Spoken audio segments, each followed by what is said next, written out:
Welcome into Duval Daily, presented by GenJag.com. I'm Jordan DeLugo. Thanks so much for tuning in here on Tuesday, March 19th. Did a show earlier in the day talking about, does cornerback make sense for the Jaguars in round one? It obviously does for a myriad reasons. You can go check that out. But one of the things I was talking about was, would Quinyon Mitchell or Terrion Arnold be available for the Jaguars? I think a lot of people have them as CB1 and CB2.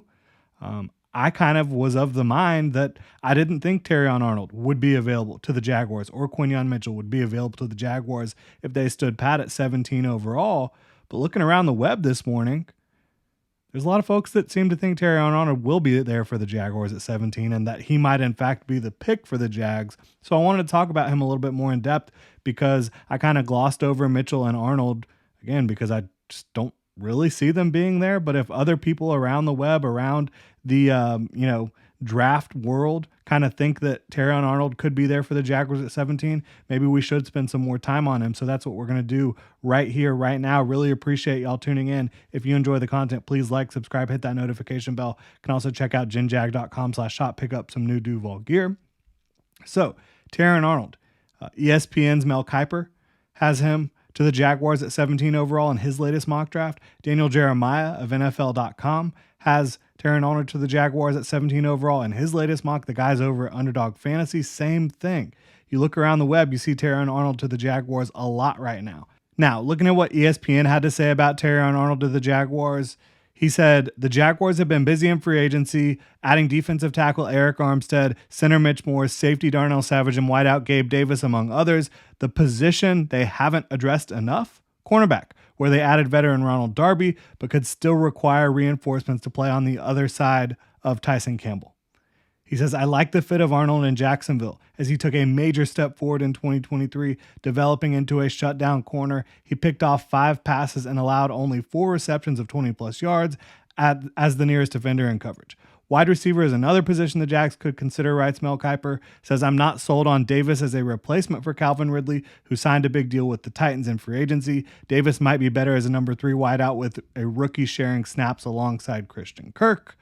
So, yeah, everything he says about the cornerback position makes a lot of sense there. And then you go over to NFL.com with Daniel Jeremiah. He says Arnold plays much faster than he timed at the NFL scouting combine with a 4.5 flat 40-yard dash. Says he can play inside and outside for Jacksonville.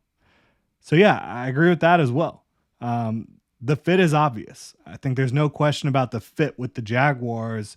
He is so fluid, so explosive, a phenomenal athlete. I think the arrow is firmly pointing up for him when you talk about was really focused on basketball a lot during his high school career, played safety coming to Alabama, converted to cornerback. And so he's been learning this position. And throughout the 2023 campaign, he got better and better and better and better. And by the end of it, he was shutting down pretty much everyone he was facing. And so again, super fluid. Like, he can change directions in a flash. He's got quick feet. He's got fluid hips. He's explosive, a phenomenal overall athlete, very feisty in coverage and uber aggressive against the run. The way he fires downhill and gets into pursuit mode, it's unparalleled really in this class. Is he the most consistent tackler? No, but he comes in with violence, right? He comes in ready to hit. Has the skill set to play inside, as Daniel Jeremiah mentioned, or outside. So you talk about if Darby wants to play outside, if you want Darby to play outside in year one here with Terrion Arnold can definitely play in the nickel for you and do a really good job there, or vice versa. Ronald Darby has some experience in the slot. If you want to put Terrion Arnold out wide to start his career, he can do that as well.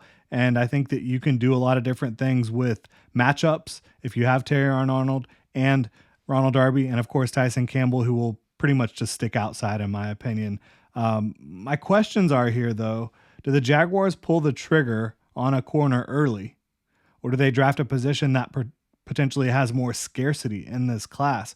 Because I do think there's a ton of cornerback depth throughout this class, guys that would make sense for the Jaguars in a variety of ways, beyond round one.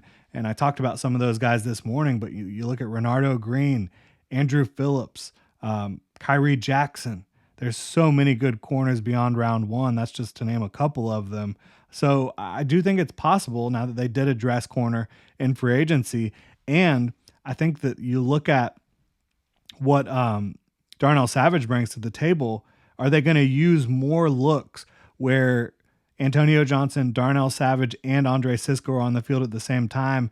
Maybe Antonio Johnson being a big nickel and then Darnell Savage being more of a coverage nickel, so you can get those three guys on the field all at once, because Darnell Savage is not really a strong safety. Andre Sisco is not really a strong safety. They're both more of the coverage safety type mold. Obviously, Andre Sisco can come downhill and hit, but again, both of those guys are more coverage safeties. So I think that there's a potential here to see, again, Antonio Johnson, Darnell Savage, and Andre Sisco on the field a lot more. So the Jaguars, long-winded way of saying, they might not feel that nickel is a massive need. They might not feel that they have this gaping hole in the middle at nickel, because Darnell Savage might be able to fill that in coverage roles, and Antonio Johnson as a big nickel against tight ends, and a guy who can obviously come downhill and play the run. He did that for them from the nickel spot quite a bit in 2023. So again, long-winded way of saying the Jaguars might not think they need to take a corner at 17 overall if they feel like that they kind of have a good situation going and they can get more value later on in the draft. And when you're looking at the draft, you have to kind of sit here and think about, well, if I take this player in round 1, what's going to be available at this other position that I want to address in round 2 and round 3? So you kind of want to stack, like, do I like X, Y, and Z player better together, or do I like this other group of 3 players together with my first 3 draft picks? You've got to think about a lot of these different things as a general manager, as a team going through an NFL draft. And then my second question is, will he make it to 17? I talked about it earlier this morning.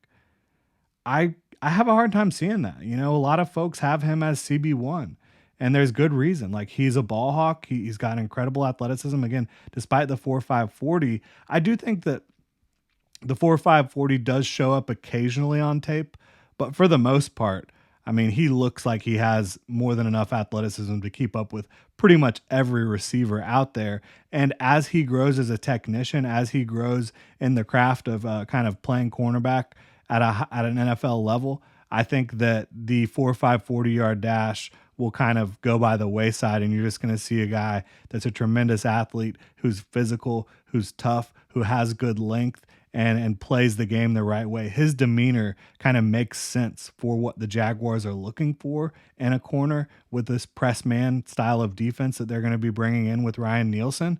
So he just makes a ton of sense. But again, I think he's going to make a ton of sense for a lot of teams. I think there's going to be a lot of teams in front of Jacksonville at 17 overall that might be thinking the same exact thing about Terrion Arnold's skill set, that they would absolutely love to have him.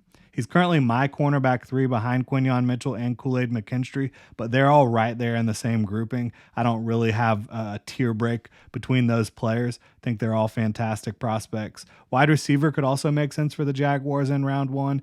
Edge could make sense for the Jaguars in round 1. I think you still need another one. Even after signing Trevis Gibson, you have 2 starters. Trevis Gibson can be a rotational edge, but you still need someone else who can make an impact. Offensive tackle, do you draft for the future? Right? Cam Robinson and Walker Little both on expiring deals. But make no mistake about it. Cornerback is definitely still right at the top of the list of their needs, with Tyson Campbell and Ronald Darby being the only guys outside that you feel really comfortable with starting right now. Darby has a long injury history. Again, maybe they are looking at playing Antonio Johnson and Darnell Savage more in the nickel, but I still think you could use more corner. Really appreciate y'all tuning in. Love to know what you think about Terrion Arnold potentially fitting with the Jaguars at 17 overall. Drop a comment in the comment section below, and you can check out genjag.com/shop, pick up some new Duval gear. Y'all have a good one.